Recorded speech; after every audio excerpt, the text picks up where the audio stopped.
in March. So thank you very much once again, Professor Thomas, for being with us.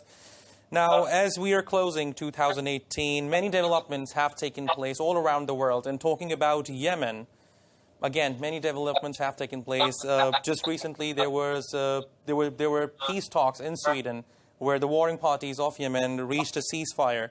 So if you were to summarize what happened in Yemen in 2018 and your analysis, how would you do so? I think had Yemen been left to its own devices, they would have reached this kind of settlement at the beginning, right immediately after the Houthi rebels invaded or expanded their control into the Sana'a region. The problem was that Saudi Arabia saw this as an opportunity, especially with Mohammed bin Salman taking over, as an opportunity to possibly invade Yemen and maybe annex the northern parts of Yemen into Saudi Arabia. And also the U.S. And other regional forces saw it as an opportunity to diminish or to totally eliminate the Houthi control of their region. And they thought that would be an easy thing to do, and therefore they continued. So I believe that the Yemenis now have, if they are left to their own devices right now, I think they could reach a settlement.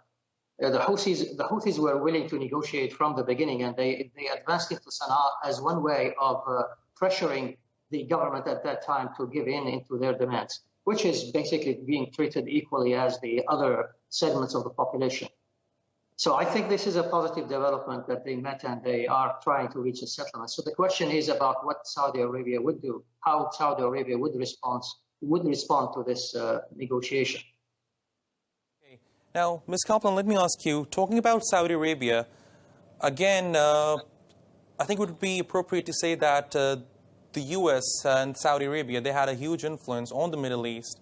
But do you think that influence would continue in 2019? They definitely had influence, but I don't really see it in a positive way, because what Saudi Arabia did in Yemen and demonizing and isolating Iran is kind of having negative repercussions for the region. So in that, and of course we have to mention Khashoggi's name.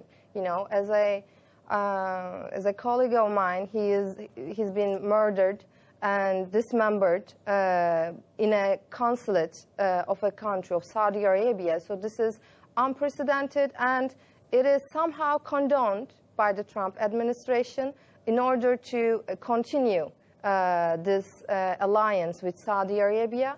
Of course, here, two things are key factors with this alliance. Iran is the enemy, and Israel is the new friend of Arab states. So as long as Saudi Arabia continues on this path, I don't think there will be any problem for U.S.-Saudi Arabia relations. I mean, even if a horrendous thing such as Khashoggi murder, the atrocities committed in Yemen, even if they don't somehow disturb this relation, I don't think anything else will in 2019. Talking about Khashoggi's murder, now we did see some progress from the Congress side of the United States, but the U.S. President Donald Trump seems like he's not going to take an aggressive action on this issue. Now, Professor Thomas, coming back to you, where do you see the future of the U.S. policy in the Middle East in 2019? Can we expect a substantial difference or change in 2019 in terms of U.S. policy in the Middle East?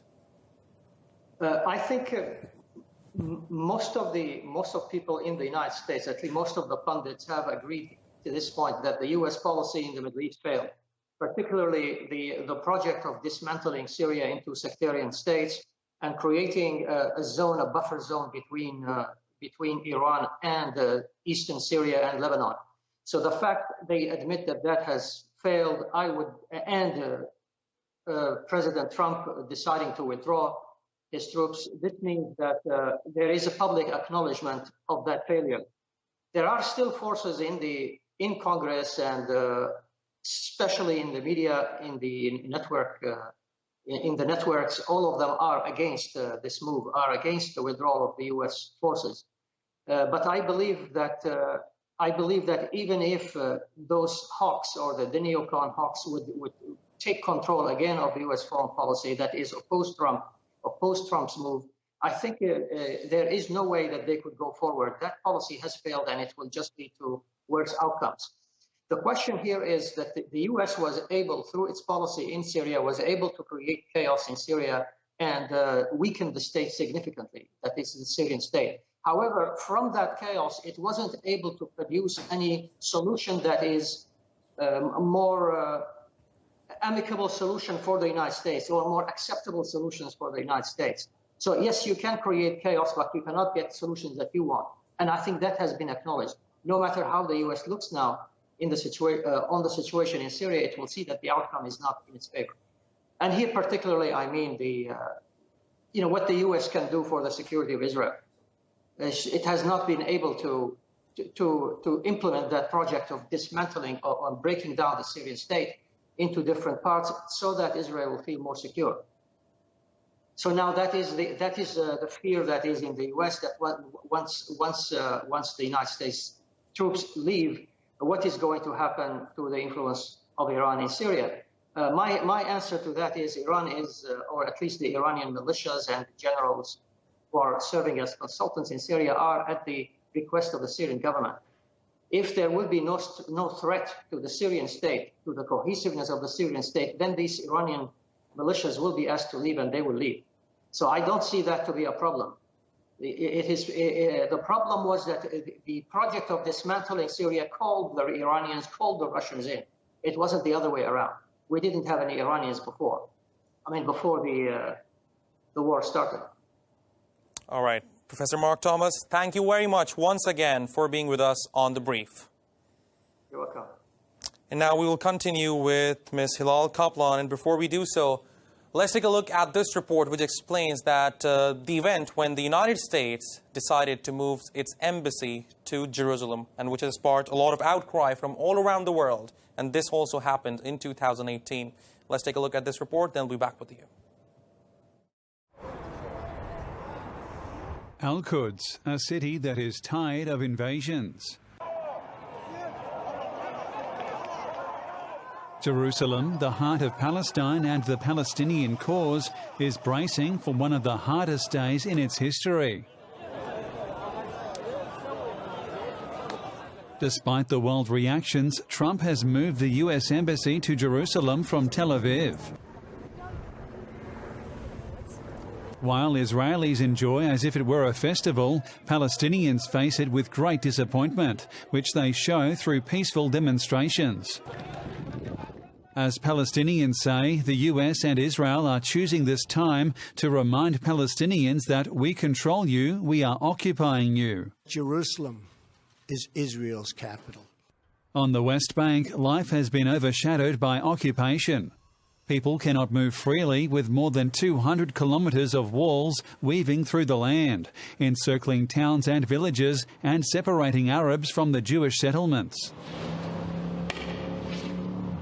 Jerusalem, a sacred site for Muslims, has been through turmoil since the end of Ottoman rule in 1917. After the occupation of East Jerusalem in 1976, Israel has been working hard to Judaize the city. In addition to its meaning for Muslims, East Jerusalem is also home to sacred Christian and Jewish sites. In 1980, Israel declared both East and West Jerusalem as Israel's united capital. The US is the first country to recognize this thanks to Trump. In response to the US move, the Organization of Islamic Cooperation last December met in Istanbul and declared that East Jerusalem is the capital of Palestine. However, unfortunately, nothing has changed, and in the eyes of the world, Trump did what he wanted to do.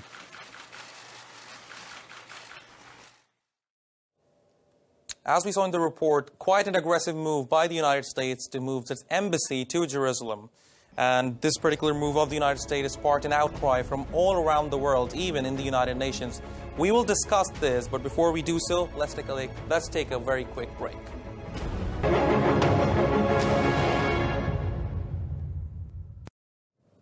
Welcome back to this special episode of The Brief of 2019. Now, we left you with a package on Jerusalem when the United States decided to move its embassy to Jerusalem in defiance of many international laws.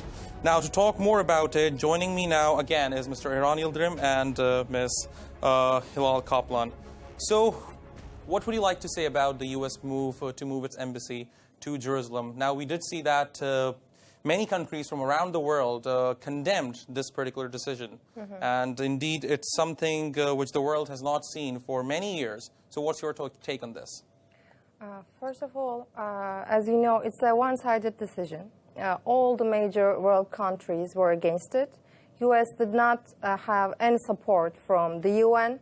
But still, Trump said, I made this promise and I will deliver it. And he went ahead and did it. But he also cut, as you know, U.S. aid to Palestinian territory. So in a way, he demonstrates that U.S. Is no longer a reliable partner in any peace process that will happen, because U.S. is on the side of Israel. U.S. is against Palestinians. So this is the message that Trump is giving to the international community.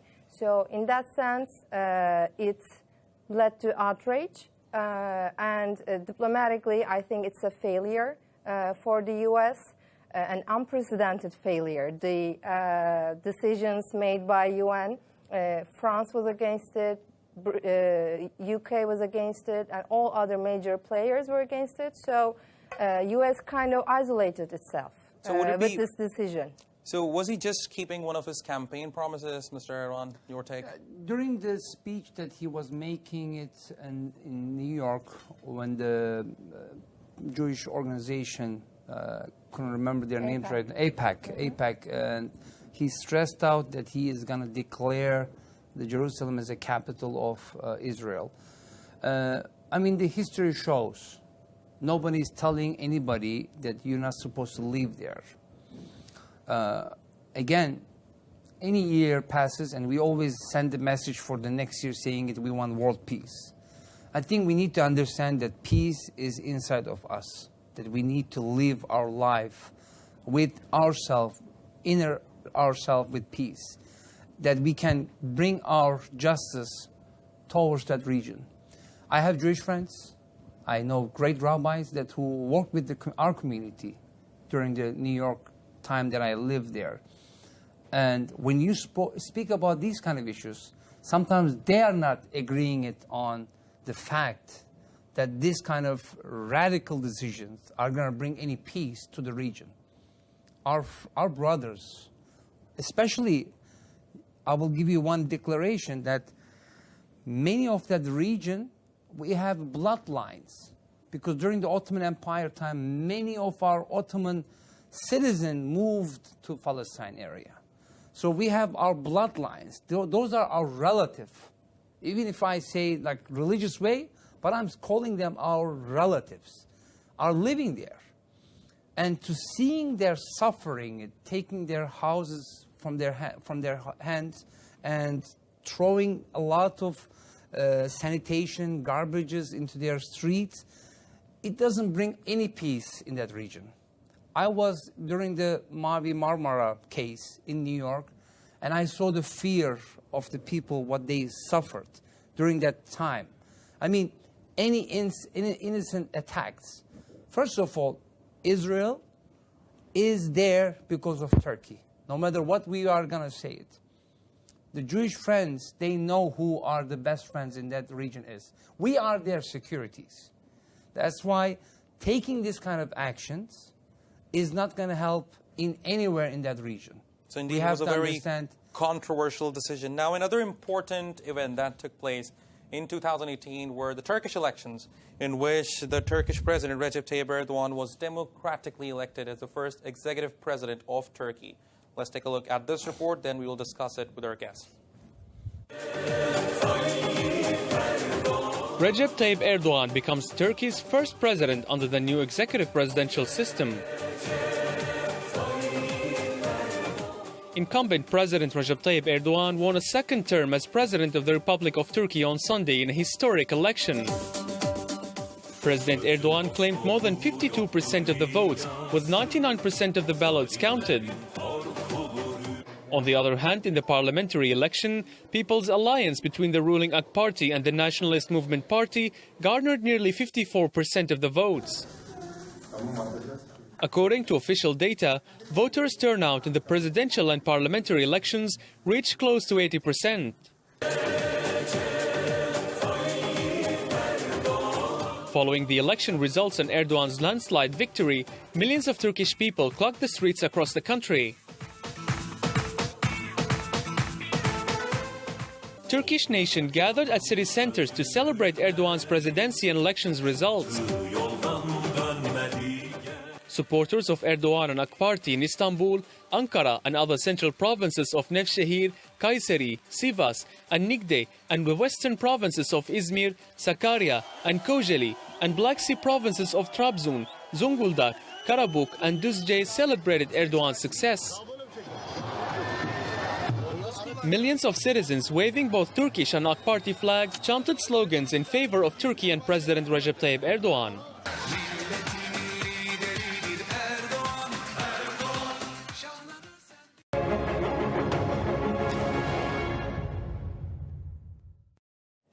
Welcome back. Now, to discuss this further, we have Ms. Hilal Kaplan and Mr. Erhan Yildirim, Turkey's first executive president. So, what is your take on the election that Turkey witnessed in 2018? The turnout was great, and again, we saw that Recep Tayyip Erdogan was elected as the president, and even his party came out as a majority with the help of the alliance with the MHP. So, what's your take? I mean, it was a very important election in Turkish history as well, because the system was changed as a result of it, and the results also approved that the majority of the country approved that system change after the referendum. So why did we need this change, first of all? The Turkish political history has at least 4 coups d'etats and 1 coup attempt. But other than that, it is a history of coalitions and agonizing coalitions before AK Party, because AK Party won all elections as a single party. And because of that coalition period, people were tired about the impact of those coalitions in their daily life and also, of course, economy, because economy needs a sustainable government, and Turkey did not have that. Because of this change in our system, now we are able to, as people, we are able to elect our president and also our government separately. So this empowered the people even more in that sense. And also, after the elections, the Turkish state's position in the international world is also became stronger, I think, because if you have a sustainable government, then you can have a stronger word in international area, and hence all our doings in Syria with all the military operations and also Mr. Erdogan's diplomatic efforts in Astana process and everything else. So in that sense, people were able to see the effects of the system change in economy, in politics, and also international politics. Okay, now, Mr. Erhan, how important were these elections for Turkey? As far as just Ms. Kaplan just mentioned that the system has changed, some people thought that the regime is going to change. Like, I'm just going to put my puzzle into hers, and when you elect the president, now you have more chances to bring professional ministers. Like, for example, the health minister who owns a hospital chain and who knows the job very well. So the president had, if he wanted now, he can bring people among himself, or he bring it from the outer circle, that the people who are not elected by the people, he can just bring the education minister. So there was a good chance of bringing people from outside. And of course, it's going to take time to settle in because we have, like you said, 80 years of regime, 90 years of regime. There's always a double standard. What I saw from outside, there was always a president who just signed a signature, what you passed the law, and you bring it to him, okay, sign it or not. If 3 times, if you don't sign it, it's going to pass anyway. So there was no sense. It was actually a debate between the president and the prime minister. Now, the funnel, the chain command started from the presidency and it goes all the way to the bottom. It's going to take some more time for settling in. And we need to observe it. Now we see the system are changing. We feel a little bit because you have your own team work. So I think this became the best in 2018 for our system changing, for a better affection to our country. All right. Mr. Lal Kaplan and Mr. Aaron Yildirim, thank you very much for being with us on this special episode of The Brief. And now 2018 was a year where we saw many developments in U.S. politics as well. We saw that the U.S. President Donald Trump taking quite a robust stance on immigration. We'll discuss this further with our next guest, but before that, let's take a look at this report.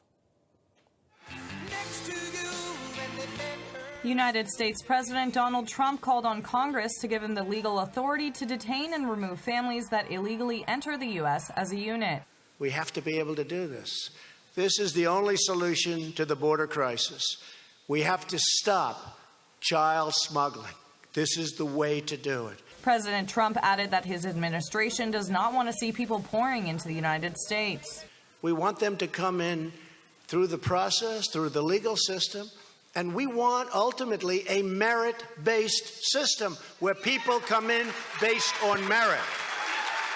Trump reiterated that he's attempting to renegotiate NAFTA, or he will seek separate trade deals with Canada and Mexico. Now, we have to change our ways. We can no longer be the stupid country. We want to be the smart country. Trump, who has prompted an America First policy since his days as presidential candidate, also gave a big bear hug to a large American flag during a speaking engagement.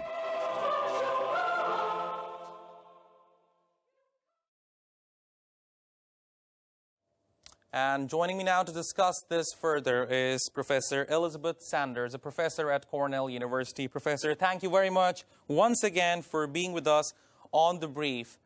Now, what is your analysis of U.S. President Donald Trump's policies on immigration in 2018? We did see that he took quite a robust stance on immigration this year. What's your take on this? Well, clearly, immigration and trade treaties were the 2 major ways that Trump reached out to the downwardly mobile American working class, particularly the white working class in industrial areas, Rust Belt areas and rural areas that had lost their industry. So he feels very intensely about this. These are 2 issues he is not inclined to compromise on. And so I think we can expect more of the same. Clearly, he made some horrendous mistakes just from the point of view of goal attainment on his side. Separating families was so strongly condemned across the board in this country, even among people who had supported him before. So that was a really bad idea from the point of view of limiting immigration. It seems to me that there are just some very big things that are not being discussed about immigration right now in the U.S. and in other countries, and we've got to get to those. Unfortunately, we don't have a president who's inclined to rational analysis and reasoning and diplomatic conversations within or outside the country. So it's difficult for that to happen. And right now, the parties are very polarized. They perceive very different stakes in opening or closing borders. For the Democrats, since Hispanics and Asians are overwhelmingly supporters of the Democratic Party when they vote, they have a stake in that. They also have a stake in maintaining populations in states that are losing population because of outmigration to other states. So their interests are clear on that side. Republicans, because of the new coalition Trump is trying to build, have very different interests. It's just difficult to reconcile them. It seems to me, though, that one point we have to move to as a nation is understanding our own history and the way the migration crisis at our borders is really a self-induced problem. It's something that we in our history caused because beginning with Eisenhower, Ronald Reagan, George W. Bush, Barack Obama, our presidents have engaged in regime change. They have overthrown countries like Guatemala.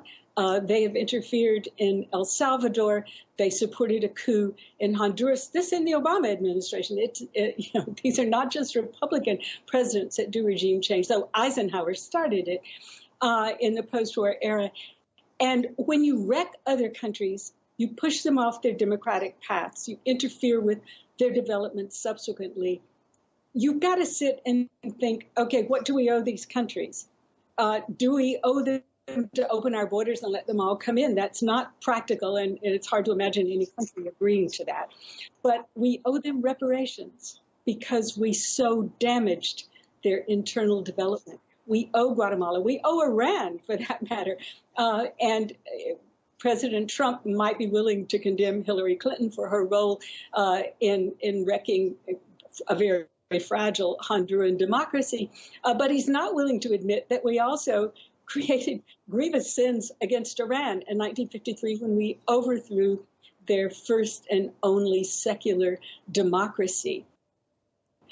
So to throw away the Iran treaty and try to keep punishing Iran when we have that initial responsibility for wrecking their democracy and setting up a very repressive pro-American Shah in Iran, not to recognize our own responsibility, it seems to me, is just really wrong. I think it's immoral.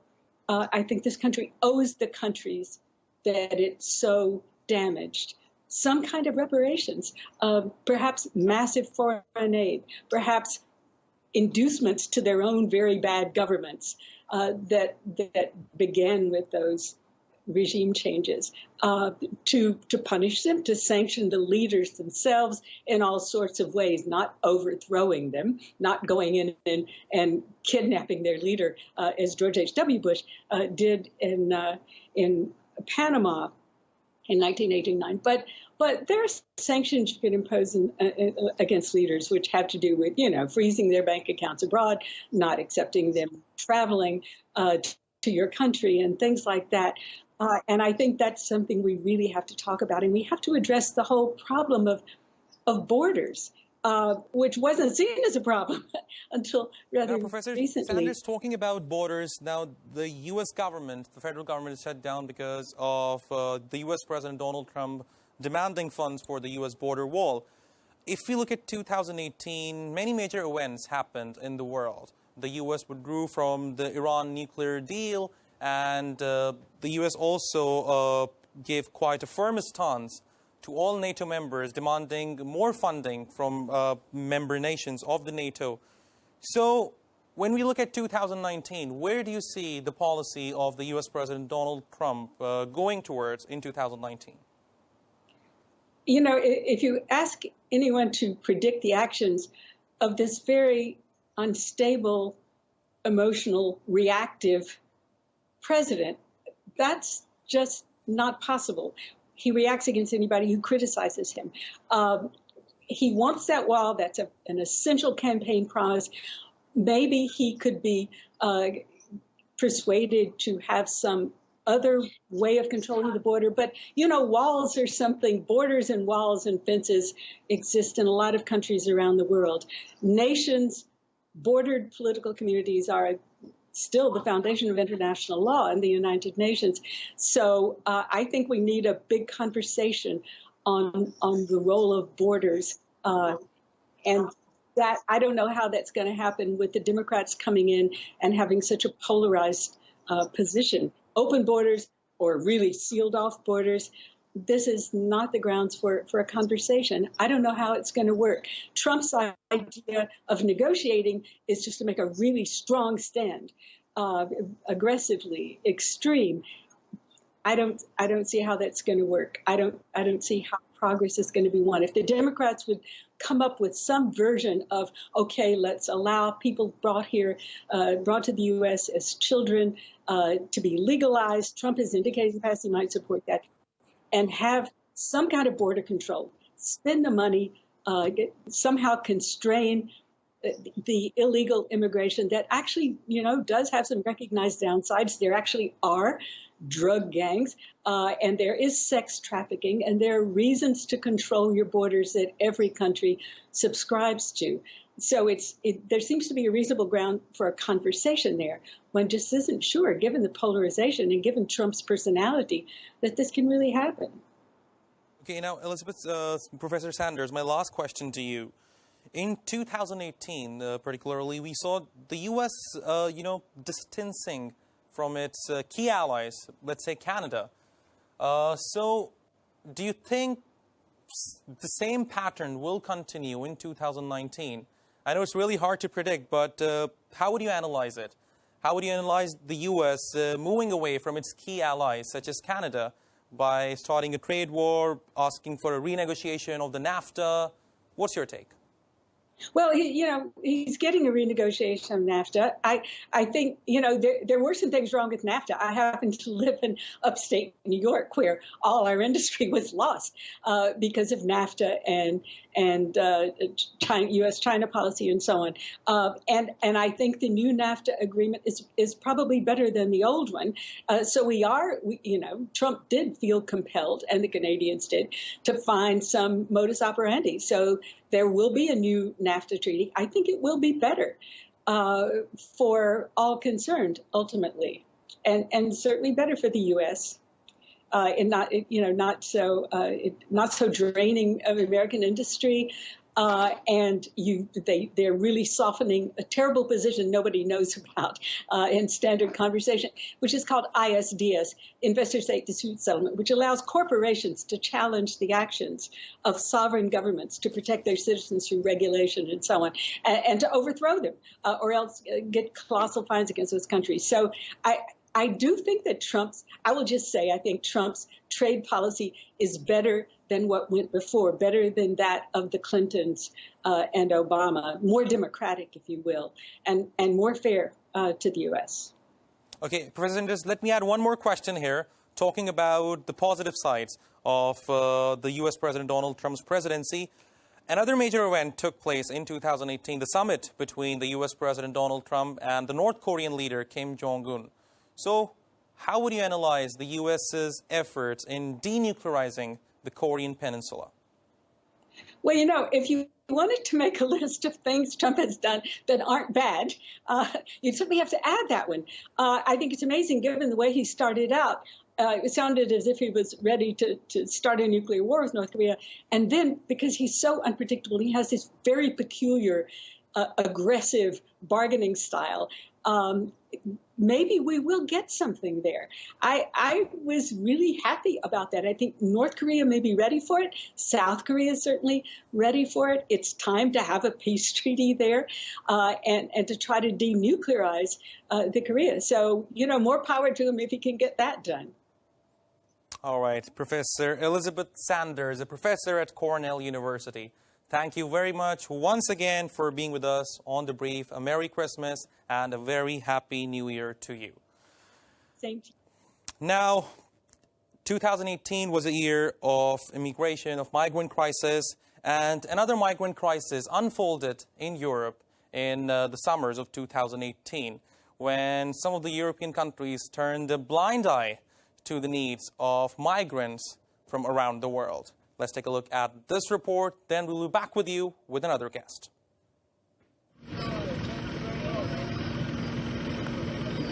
A private rescue ship carrying 629 migrants remained at sea Sunday evening for more than a day of not receiving permission to dock in either Italy or the small Mediterranean island nation of Malta. The ship Aquarius, which is operated by Doctors Without Borders and the SOS Mediterranean organisations, rescued the migrants and said the boat was located 35 nautical miles from Italy and 27 nautical miles from Malta.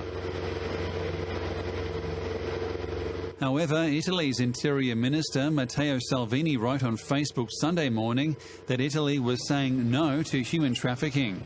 MSF said earlier that Italy had reportedly asked Malta to disembark the rescued migrants there. However, Malta's Ministry for Home Affairs and National Security has issued a statement saying Malta is not responsible for the rescue effort coordinated by the Aquarius either. The migrants, including children and pregnant women, are stranded at sea and left to face potentially fatal conditions as no helping hand is being extended to them. Last month, the UN Migration Agency said that so far, 655 migrants and refugees who were trying to reach Europe had died in the Mediterranean this year. Yet the Mediterranean countries do not seem to be willing to help with the life and death situation of the migrants. And joining me now to discuss this further is our A News editor, Alpan Özluk. Alpan, thank you very much for being with us. Quite a year when we talk about immigration. So what do you think about the EU's stance on immigration looking at 2018? Well, as we mentioned previous times, migration was an important issue for 2018. Not only, of course, we started speaking with Professor Elizabeth Sanders about it. In the United States, it was a huge problem, but at the same time, it was a huge problem even for the European Union. As we saw in our last package, we are speaking about a ship with 33 migrants stranded at the sea because of the fact that the European Union still doesn't have a real plan on how to accepting or welcoming these migrants. This is a problem all raised from countries, especially countries close to this destination, this starting point of these migrants, such as Italy, Spain, Malta, which they, in this latest case, they didn't want to accept the access of these migrants. So this whole problem started with the Dublin process, which it had to find a solution for the migrants, but they just couldn't.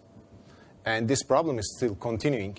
And this is the reason why in this type of cases, still European Union countries don't know how to act. Let me add one thing here now. Was this issue reinforced by the newly elected government of Italy? Well, what's your take on that? Of course, Italy is a peculiar case here because of, first of all, their proximity to Libya, which is one of the main starting point of this migration flow, we can say. With the election of, we can say, anti-migration government, which is a coalition by the League Party and the Five Star Movement in June of this year. Well, Matteo Salvini, which is the acting Interior Minister of Italy, he, at his very first speech, said that they were going to send back at least 5,100 migrants from Italy because they didn't want to, or they never accepted the migration policy of the European Union itself. And they were thinking that all the burden was remaining to Italy when it comes to the migrants. And this is the reason why, right after the election, there was this Aquarius case, which was really symbolic for the migration issue in Europe in 2018. And they refused 629 refugees to dock in their ports. So this was the most emblematic one. And this problem just continued. But on the other hand, this became a bigger problem because this type of policy kind of helped, especially the League Party of Salvini, to grow its popularity. Because in the beginning, when you were looking at the poll, we were speaking about 17% of votes, but now we can even speak about 30% of votes. So Italy case is really peculiar in the European Union. And also globally, because of the fact that the Salvini government, we can say, because the Prime Minister Conte is kind of like an agreement between Five Star Movement Party and the League Party. Salvini helped the legitimization of the xenophobia itself.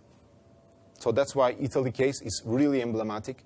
So that Italy is very important when we talk about the migrant crisis in EU. Now, another migrant crisis unfolded in Bangladesh when the Muslim minority living in Myanmar fled the persecution and went to Bangladesh. Let's take a look at this timeline, which explains the events which unfolded in Bangladesh when the migrants, the Rohingya Muslims migrants, went from Myanmar to Bangladesh.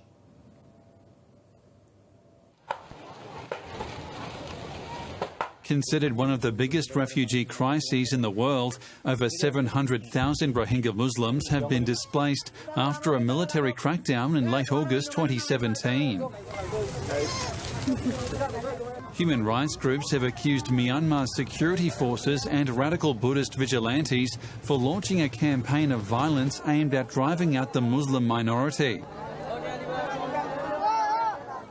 As hundreds of thousands were fleeing the country into neighbouring Bangladesh, pressure from the international community on the Myanmar government to stop the violence against its ethnic minority Rohingya population drastically increased in September. Former US Secretary of State Rex Tillerson urged the new Myanmar government to stop the violence and the persecution of Rohingya Muslims. This violence must stop. This persecution must stop. It's been characterized by many as ethnic cleansing. That must stop. The Human Rights Watch group also called for targeted sanctions and an arms embargo against the Myanmar military in response to the offence. In October, Bangladeshi NGOs called on UN aid agencies to involve their local counterparts more to better address the humanitarian crisis unfolding in camps in Bangladesh's Cox's Bazar. In January 2018, Bangladesh and Myanmar agreed to complete the voluntary repatriation of all the Rohingya refugees. However, doubts quickly grew about the plan among refugees as veteran US mediator Bill Richardson had to put in his statement saying that Suu Kyi had developed a siege mentality in her position as Myanmar's state councillor. I think the problem is she's unwilling to confront the military. She's unwilling to say to the military, stop these atrocities, because she wants to get reelected, because she is afraid of them. And that's a wrong moral position.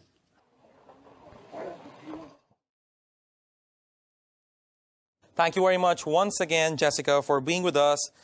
Now, what can you tell us about the latest developments in Bangladesh related to the refugees, the Rohingya refugees living there? Hi, thank you for having me back on the show. There hasn't been a whole lot of development in terms of policy. Things feel a bit stuck. So actually, I would say one of the developments that's happened in recent months is that sort of the initial shock of the crisis has worn off. Refugees, in February, it will have been a year and a half since the exodus began. So I think now's the time when people are asking themselves, is this just our life? Are we just living in these, tarpaulin huts? Getting these basic food rations, what's going to change, what's going to move forward on the situation in the coming year. So far, we're not sure. The Bangladesh national elections are December 30th. So perhaps after that calms down a bit, then we will get a better idea what the policy landscape looks like for 2019. Okay, now looking at 2018, would you say that progress was made when we talk about Rohingya refugees? Because we did see that Bangladesh has stopped a repatriation plan of the refugees. So what do you think, how do you think these policies could be shaped in 2019? Yeah, much credit goes to Bangladesh for upholding their commitment not to commit forcible repatriation of the Rohingya. We can see that Bangladesh really did everything they could to plan for the voluntary repatriation. And it was very clear from that exercise that refugees chose not to go back. So Since then, things have been a bit calm in terms of people realizing they won't be forced back. But instead, then we need to look at the mid and long-term planning for how Bangladesh can be supported to keep hosting these people if it's not possible for them to go back. That's on the Bangladesh side. And then I think on the Myanmar side, what everyone's waiting to see is the beginning of some policy reform that would reform the laws that have led to the citizenship crisis for the Rohingya. Okay, now, Jessica, my last question to you. Many countries around the world are of course, raising their voice for the rights of the Rohingya Muslims. But how much more efforts are required by the international community in order to resolve this crisis and put it to an end? The international community needs to keep supporting both Myanmar and Bangladesh towards a sustainable solution, because if repatriation occurs before policy change is in place, then the cycle will probably continue to repeat itself. This is a problem that's been going on for several decades.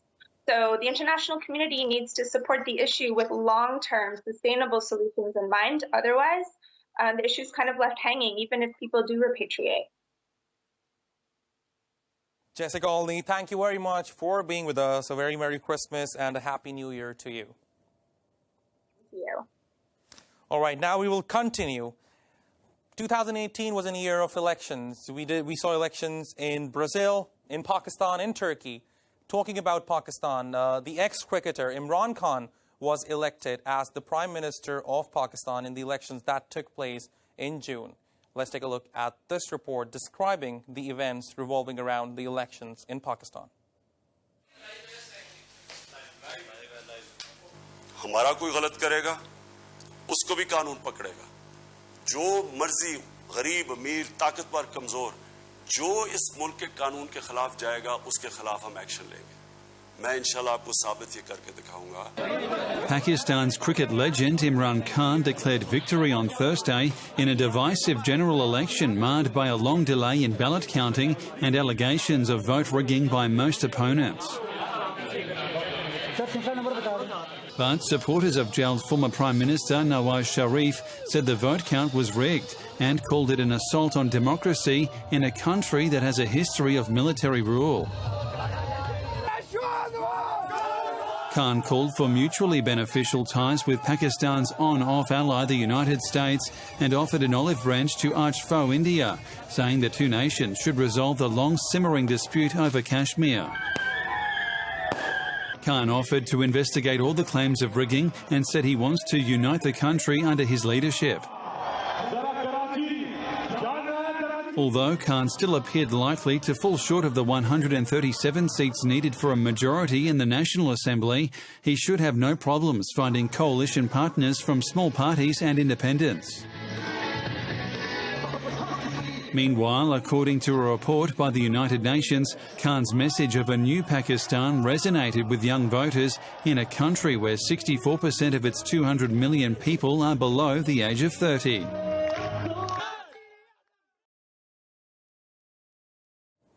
Welcome back. Now, 2018 was a year where we saw elections all around the world. You just saw the report on Pakistan elections. And meanwhile, elections also took place in Brazil, where the far-right candidate, Jair Bolsonaro, came out as the president of Brazil. Let's find out more in this report.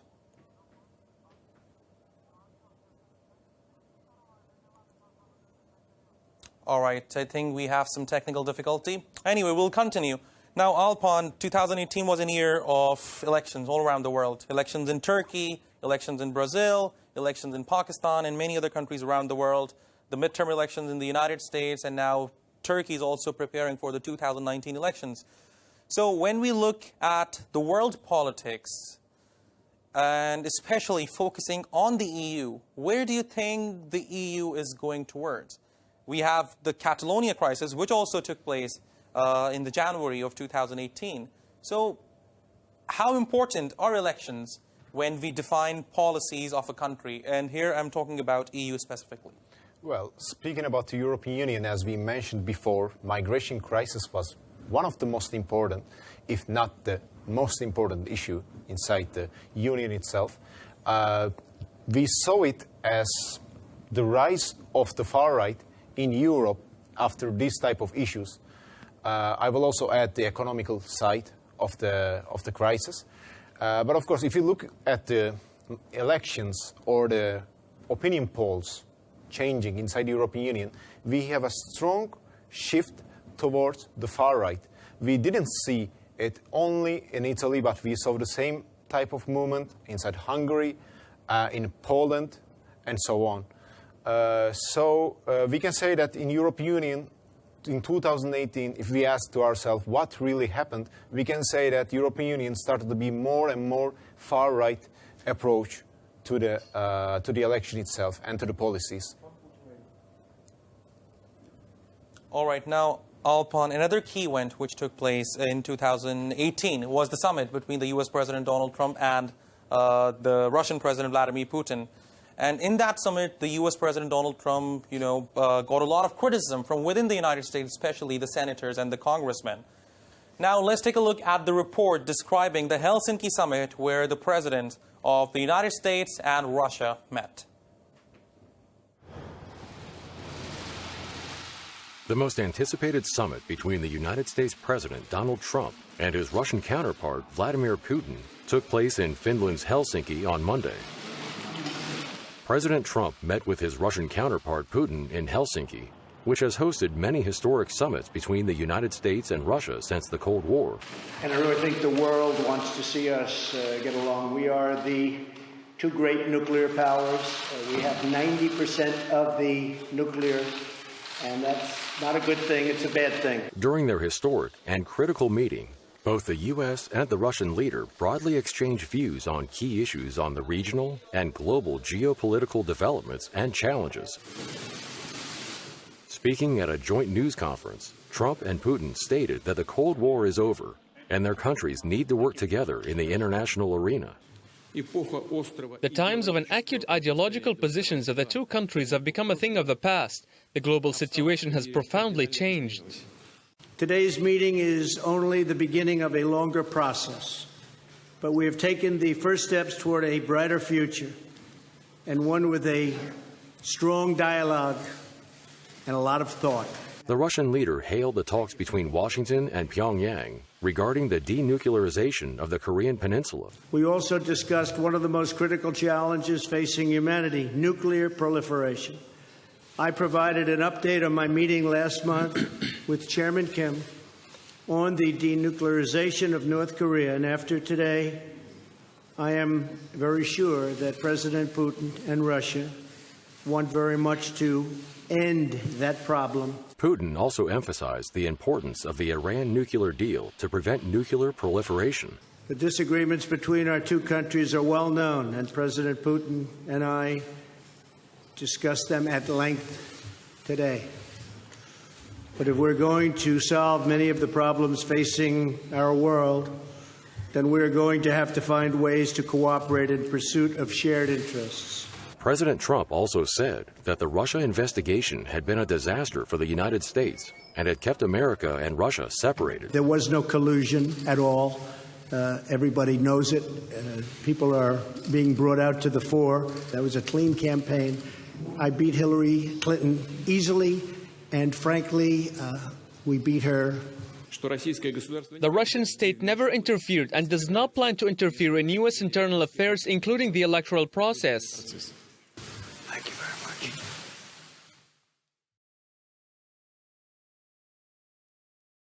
Welcome back. Now, we have our news editor, Alpan Yaya, with us.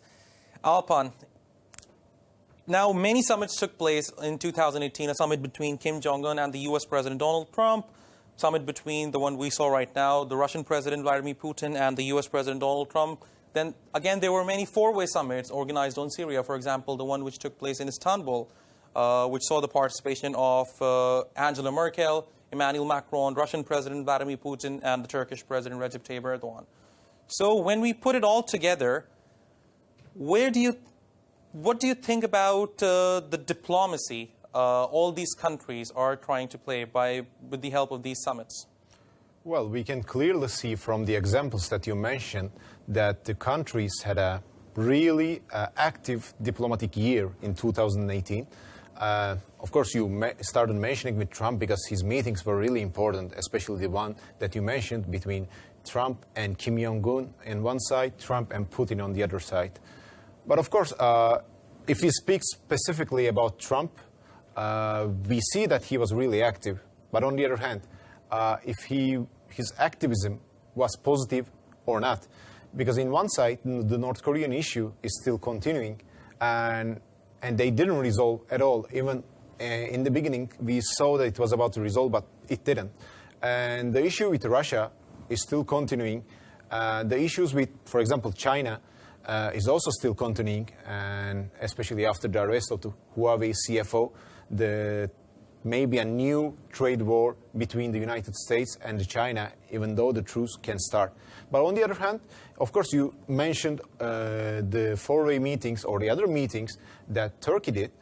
But we can see that these meetings have definitely paved the way in order to achieve a peace process in Syria. Alpan, last words from you on 2018. Well, it was a really active year. We also really worked hard. We tried to make and see all the news that we saw around the world. I think we tried to make a good job, and we will continue to do on that. Definitely. The politicians are really active, but we are also, as A News, try to be as active as possible. Definitely. Thank you very much, Alpan, for being with us on The Brief. Now, this was The Brief, the first edition of The Brief on 2018. What you see is on camera, but there's a huge team working behind the cameras. I would like to specifically say two names, Aldila Fatawa and Xavier Shah, who both of them have worked really hard on this particular episode. That was it for the first part of our roundup of the year 2018. Be sure to tune in again on Thursday for the second part of our special transmission, where we will conclude the second half of the year. I'm Jafar Hasnan, and that was today's brief.